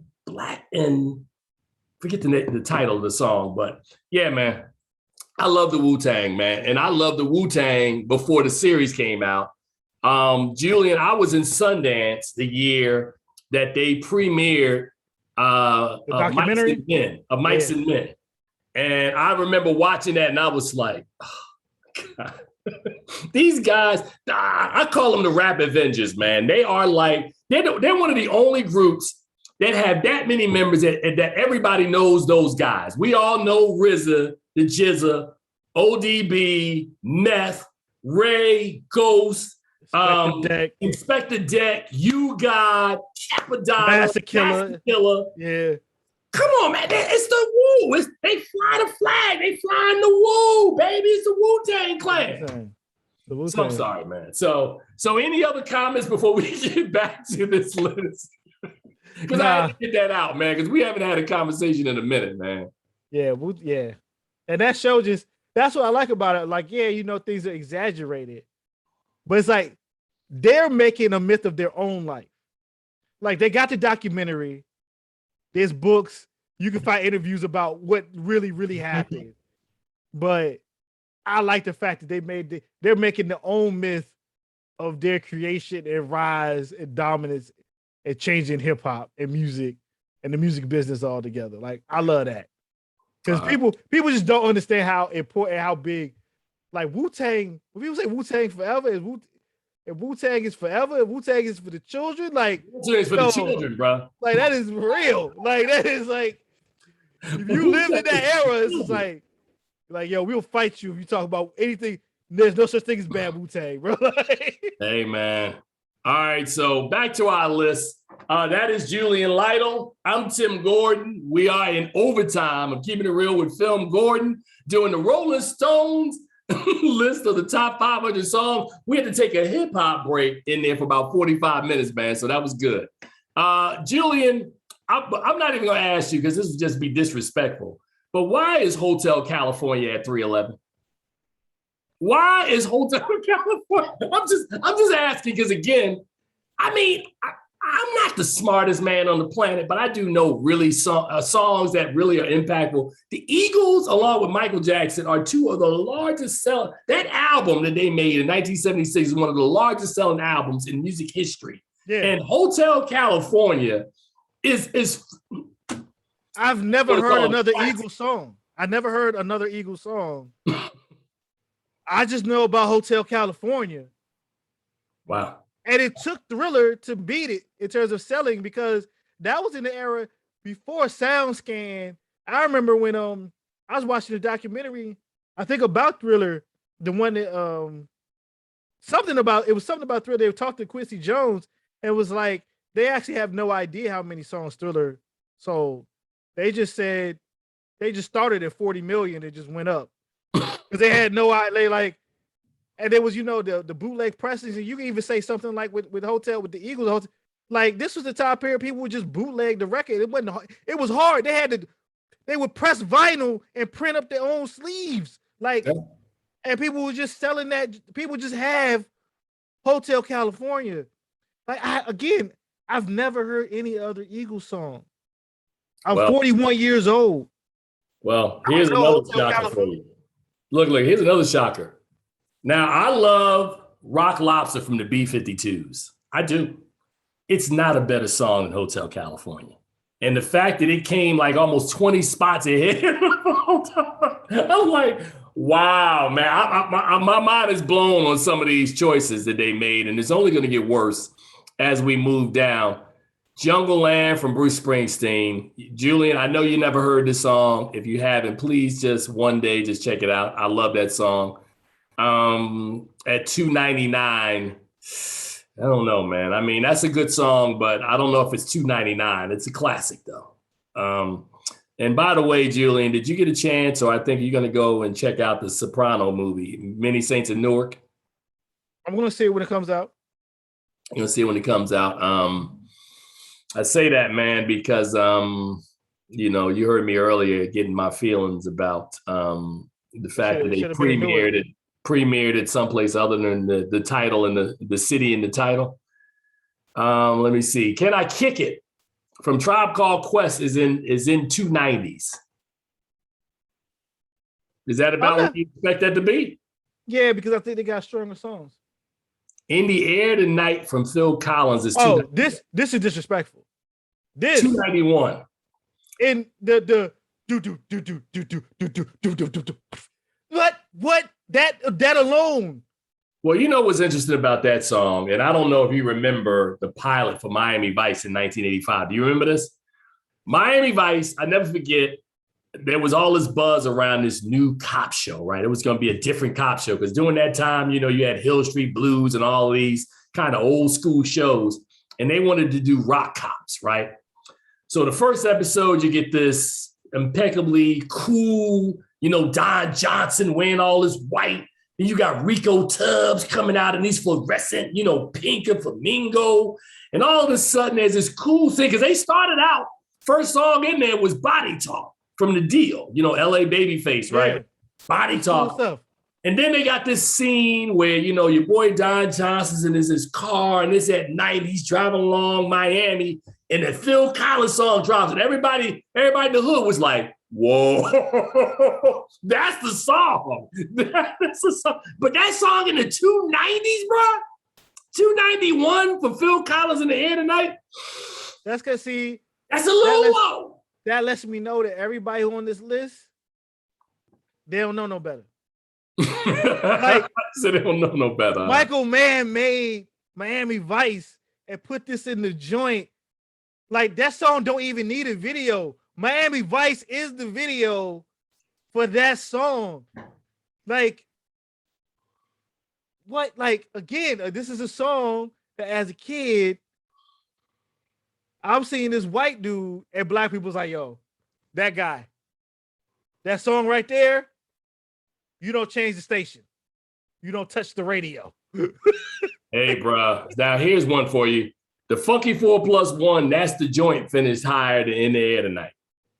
I like that it's on the list. I like that's on the list. It's on the list, but man, 288? I think that's a little high for the Funky 4+1. It is. I mean, I watch this. That's a little high. If it was a hip hop list, that would still be high. Watch this. If that was a hip hop list, that would still be high. I always say it because it gets sampled. Like that's the joke that like that little sample that it was used in so many other songs later that I could see being placed at like a midsection on a hip hop list. But for like the best songs of all time, I don't. Okay, Julian, what about this? What about this, Julian? Which song would be rated higher? Dancing Queen from ABBA or Say My Name from Destiny's Child? Who would be higher? You already know what it is because one got a movie. One got that Mamma Mia. You would be incorrect because Say My Name is higher than Dancing Queen. No, I see what they did. But Dancing Queen, again, they just came back out with robot versions of themselves to perform their album. They're like, they ain't been out in 40 years. That's how strong ABBA is. So wait a minute, man. Is grinding from Clips good at 281, or is that too high? It's actually too high, but I'm happy that it got on this list. At 281? To me, it's top 3 rap beat ever made. But wow. Okay. And that might be the reason on there's more rap fans on here voting, and everybody know like that is one of the best rap beats ever made, ever in all of recorded music anywhere. It's hitting on tables and clapping. Chatter Pharrella geniuses. Like, so 273 for Roberta Flack. We talked earlier about Killing Me Softly by the Fugees. 273. It comes in. Unchained Melody at 269 just feels wrong to me. I mean, Unchained Melody was such a big song, man, for its time. And there's the Isley Brothers with Shout at 268. Damn. That's what I'm saying. And then Drake featuring Rihanna with Take Care is over both of those. That's not even no one's picking that song from that album to have on this list. There are songs from that Drake album that are legitimately great. And it's a good song. It's dope. It has Rihanna on it. But nah. And I still listen to Take Care. That's actually Drake's best album. That is his classic. When people say that Drake has no classics, no, it's Take Care. But yeah, 267 above anything else is above. Hey man, I'm just checking the temperature, man, and letting you vent while I go through the list, man, because I'm seeing stuff and I'm looking for the things that are obviously wrong. So Stop in the Name of Love from the Supremes finished 254. I'm not really sure how to feel about that. That's at least the second Supreme song that's on the list. The first one was like 4 and some change, Baby Love. We talked about at the beginning. Yeah. $4.99. Wow. Now here's a good one. Flashlight is sitting at 252. Now, again, you were a little young for this, man, but I remember how impactful Flashlight was that for that summer and maybe the summer after it, you couldn't go to a party without every time they dropped that song, people just lost their minds. And I'm not talking about like you hear dun dun dun dun dun dun dun dun. Oh, that's my song, man. So 252. For what you know, Julian, what is your generation feeling about Parliament Funkadelic and Flashlight? My generation, being 40 and up, being 40 now, like 41, it's still really important because you don't have G-Funk. Like, you don't have 90s rap music without Parliament Funkadelic. It's something we all know. People younger than me, in their 30s and their 20s, I don't know if they know anything about this. But, you know, P-Funk is something where it's just like we're old enough that all this stuff was still being played by our parents like it just came out. Because for them, it kind of did just come out, you know? Right. All right, Julian. Go ahead. No, it's just like the amount of freaking long things I've had with my mom when she was alive when I was a kid about P-Funk. It was like I couldn't get through no Dr. Dre song without this like long lesson and diatribe about P-Funk. So yes, P-Funk is very important. All right, man. So here you go, Julian. You ready? In this order: 241, Digital Underground, The Humpty Dance.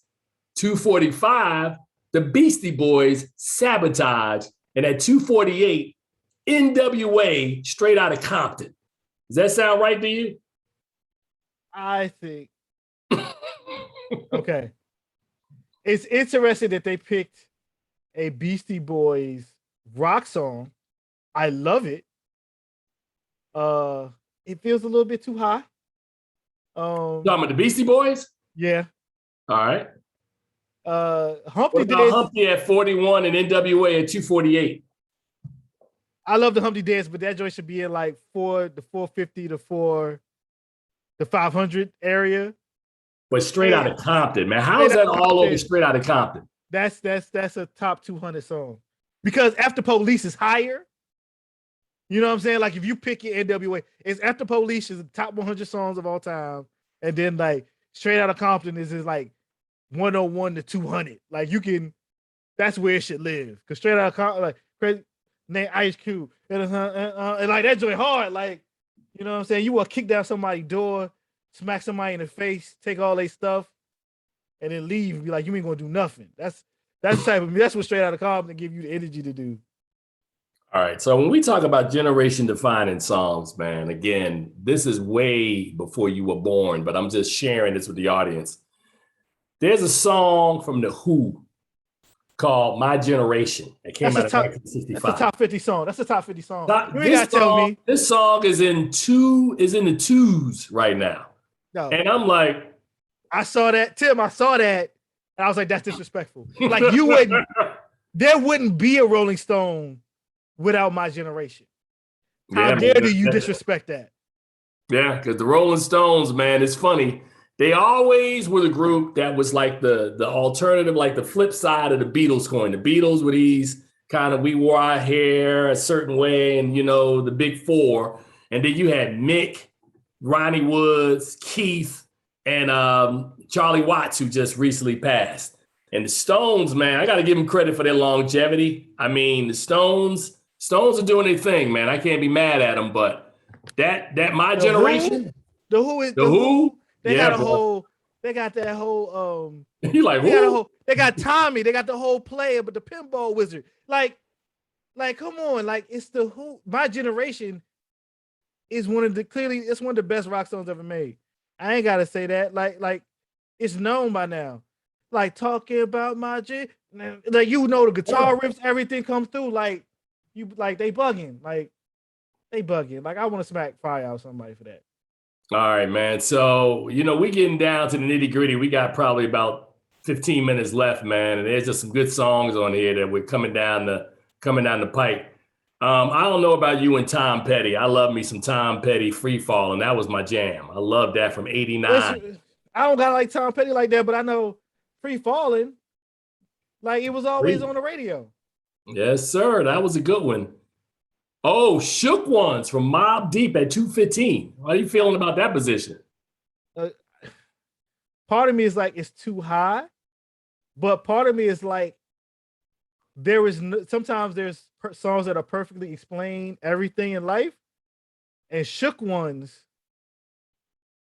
it explains to you what a shook one is. You know what I'm saying? Like, you know, when I see stuff, when I'm getting mad at the Democrats for like not doing something they're supposed to do, it's like, oh, play Shook Ones.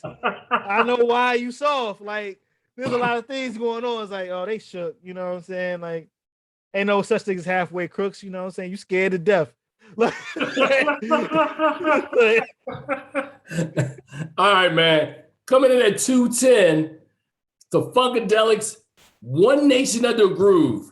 I approve this message. That song and Flashlight, you put those two together, you can keep a party going for about 40 minutes, man, on those two songs. Just go back and forth. George Clinton, boy, you are my dude. And here's one for you, Julian. At 2:02, Elton John's Your Song. If you don't know what it is at home, they got this thing called Google and YouTube. Check out these songs. Well, they have Spotify and they have Apple Music that is actually the combination on the site. Of Bernie Taupin's lyrics and Elton John's melodies have made both those dudes rich beyond their wildest dreams, bro. So great song. And Ring of Fire by Johnny Cash. Julian, the Ring of Fire. Low key, do you listen to Johnny Cash? I have listened to Johnny Cash. Johnny Cash is like the most rebellious country dude you'd ever meet. I mean, Folsom Blues. I mean, Johnny Cash is gangster, bro. Yeah, like when the movie came out about his life, that's when I got into like let me actually listen to like a body of his work. I was like, oh, Johnny, no one again. So many black people rocked with Johnny Cash. That dude didn't care. Look, Johnny Cash is gangster, bro. All right, Julie, I'm in the ones now. Dream On from Aerosmith is at 199. I got no comment, man. 199. I would have probably had it lower, but oh, you would have put Dream On lower? Because there's some songs that they had in like 2 something and 3 something that should be in the first 200. So yeah, there's some songs that's like Sex Machine by James Brown checks in at 196. Patsy Cline Crazy. Yeah, that's a good one. Yeah, Patsy Cline. I'm trying to think. Is there? We only commenting on the stuff that just looks out of place. So at this point in the list, now Ghetto Boy's Mind Playing Tricks on Me, I think from a mental health standpoint, is probably the greatest hip hop song that talks about paranoia, suicide. That is such a well-written song, and the way they structure that, it's a great song. It really is a great song. Julian, would you argue with that? It's hard to argue with it. Like, you could say it could be a little bit higher, but like it's actually a pretty decent Police. After Police at 190. That should be higher. Again, After Police. Top 100 song of all time. Julian, where were you the first time you heard After Police? I don't know, probably in the house. I was a kid. I can tell you where I was.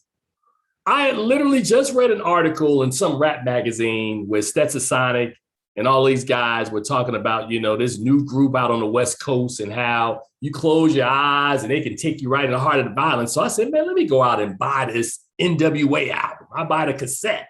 That's how long ago this was. And I was walking around the mall and I was shocked. I was like, my first thought was, you can say that on a record? Nobody had ever articulated that level of frustration, rage, and anger on wax. And I remember it changed my life because after that, there is life in hip hop pre-NWA, and then there's everything that we have today. Yeah. And it was Cube. Ice Cube wrote that, man. I mean, After Police, a young N, like, wow. It's an amazing song, man. It really is. So you say that should be higher? Yeah, that's the top 100 song.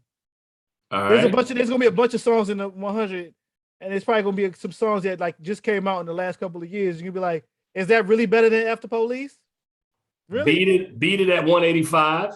Michael Jackson. That's a little low. Disrespectful. You Were the Sunshine of My Life by Stevie Wonder. 183. Disrespectful. Sounds of Silence from Simon & Garfunkel from The Graduate.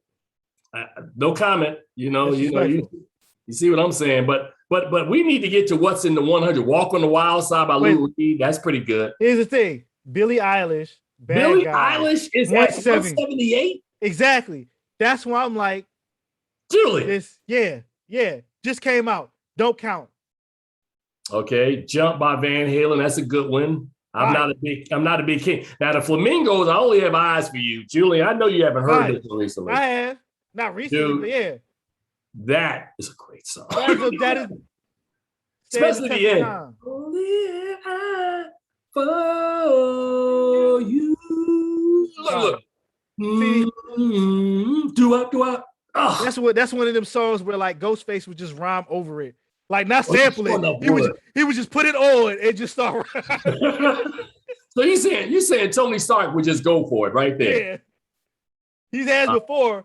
That's one of my favorite Ghostface songs. He just rhymes over old soul songs. He's just like, nah, don't chop it up. I'm just gonna go. Now I gotta give him some credit, man. The fact that you got In the Still of the Nights by the Five Satins at 170. I mean, I'm not mad at you. That's actually not bad. That's a good choice. Yeah, I don't know any Son of a Preacher Man. I know that one. I'm getting Lose Yourself by Eminem at 167. What are you thinking? Yeah, man. Mom Spaghetti won an Oscar.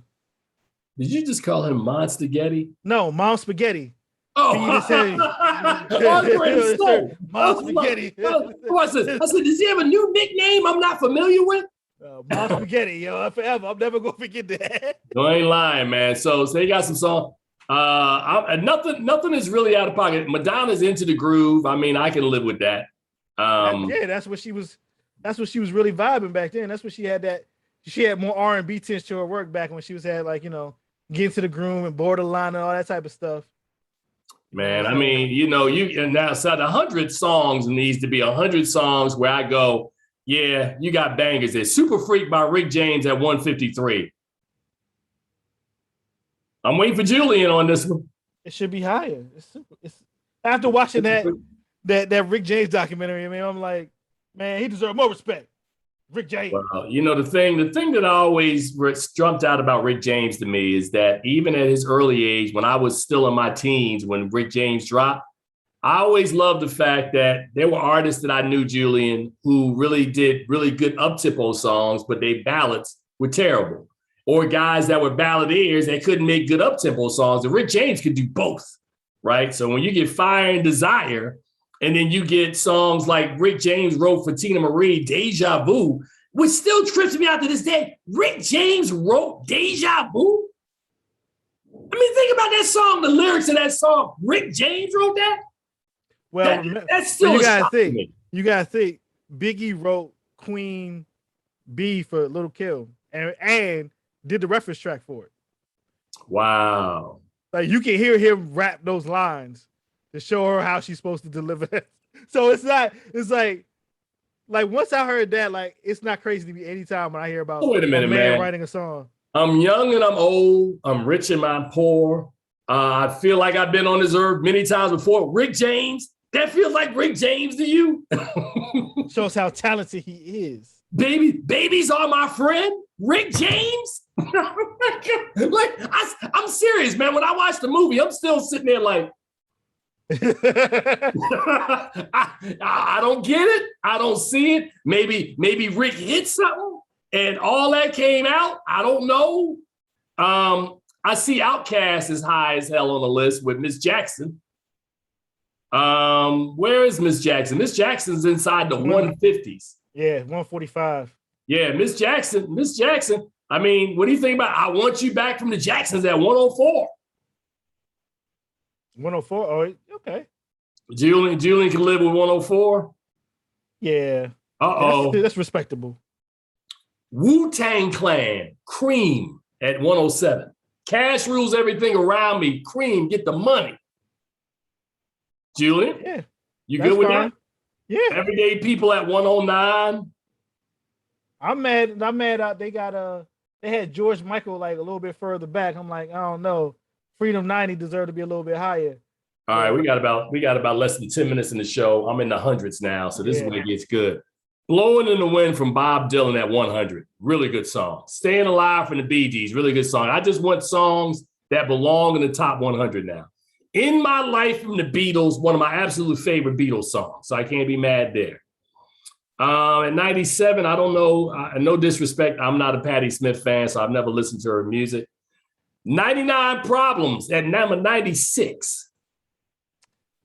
Yeah, it's a mainstream hit. I think Jay-Z got better songs than that. I can go there. But okay. Don't know anything about Oasis. Oh, Tim, that's a banger.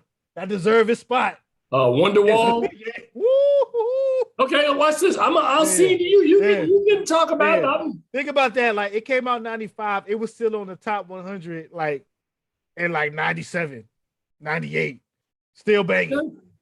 What about Whitney Houston's I Will Always Love You at 94? I think that should be like around like 70 or 60 or something. Man, that song was, well, I mean, I don't have to tell you how huge that was. Since You've Been Gone by Kelly Clarkson. I don't think that should be that high. I don't think that. Golly, Miss Molly. I'm glad it's in the top 100. Top 100 for Good Golly. Players Anthem. International Players Anthem. Featuring Outkast, produced by 3 6 Mafia. One of, if not the greatest Southern hip hop collaboration songs of all time. With one of the best videos that had everybody from the South in it at the same time. A song that starts about with Andre rapping about getting married, UGK talking about pimping, and Big Boy rapping about getting a divorce and how he don't want to pay alimony. Woo! The whole gambit of life is in that song. I love Julian's enthusiasm. Like, woo! Yo, that song. With the I Choose You sample from the Mac. Come on, man. Come on, man. So calm down. We still got some more. Look, and in succession, number 90, You Make Me Feel Like a Natural Woman, Aretha Franklin. Fire. Hey Jude from the Beatles at 89. Super fire. And hold on a second. And at 87, oh no, there was something else, man. So you had those two. And Sweet Child of Mine by Guns N' Roses. God damn.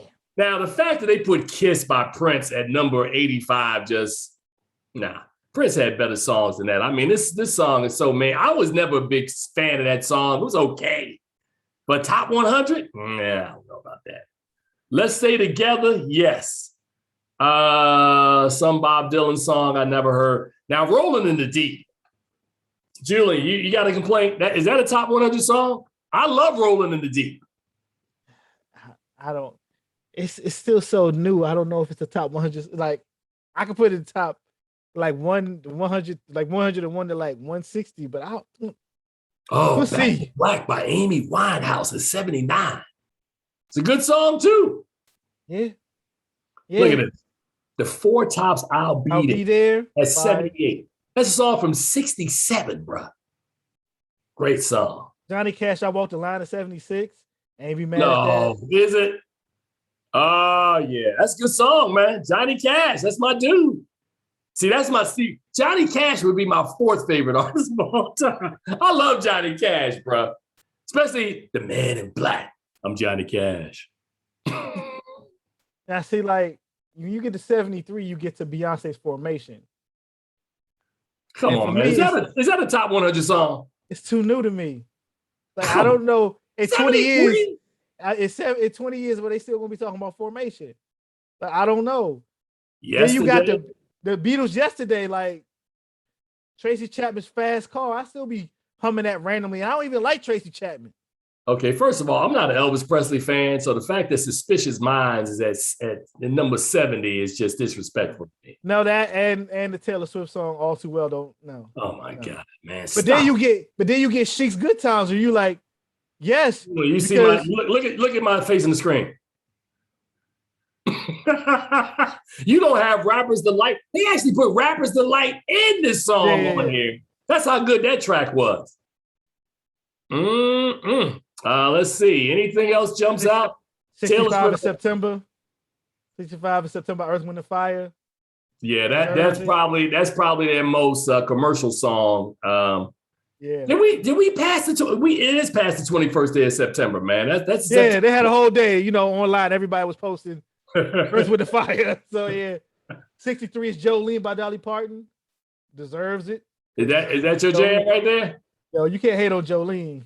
Hey man, look, bro. I'm just saying that Stairway to Heaven by Led Zeppelin. All I'm looking for is in the top 100. You got to give me 100 songs where I just look at you and go, yeah. The Message is 59. So yeah, that's the song that you talk about a song that changed hip hop.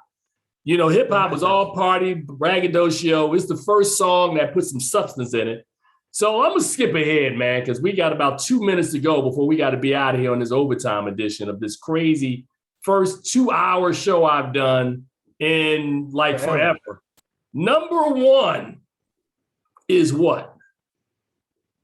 Respect. Oh, damn. I'm trying to get to okay, I'm sorry. I'm still like Walk On By from Dionne Warwick. There's a great Dionne Warwick documentary coming out called oh God, I forget one of her songs, but it's a really good one. They got Daddy Yankee at 50 with Gasolina. Yo, have you ever heard Gasolina come on in the club? Do folks lose their minds? Yeah, remember, there's a whole part of the world that speaks Spanish. So when that Gasolina, flip a chair up. It's lit. I don't even drink no alcohol. I know what time it is. He said it's lit. All right, Julian, we got a minute to go, man, and I'm trying to get to the top 5 songs. Yeah, so it's like Fight the Power was number 2. Aretha Franklin's Respect is number 1. Wait a minute, did you say Fight the Power from Public Enemy? Yeah, it's number 2, which I think. Respect is the number 1 song? Yeah. A Change Is Gonna Come by Sam Cooke is number 3. Oh my God, man. Now, Like a Rolling Stone by Bob Dylan is number 4. And Nirvana Smells Like Teen Spirit is number 5. And I was like, yeah. Okay. Now watch this. I don't have a problem with them being 1 through 5. I just think that the order is jacked up. I think personally, no disrespect to Aretha Franklin, I would have put Sam Cooke's song number 1. Because when you talking about a song, A Change Is Gonna Come, man, that was totally different from everything that Sam had done. And the whole point that he used an orchestra, he's singing over it. It's the song about the civil rights movement. Now, Respect is all about women's rights. So I understand that. That could be number 2. I can see Fight the Power and Like a Rolling Stone. Like a Rolling Stone is a song I still listen to periodically. That's a great song. Yeah. And Smells Like Teen Spirit. I'm not even a Nirvana fan, but I love that That's song. where it goes. And then my God. Number 6 is What's Going On by Marvin Gaye. So like, yeah, man. So and number Julian, 7 man, is Strawberry Fields Forever. Like, yeah. the top 7 songs is like, and Hey Ya, number 10. So 3 stacks.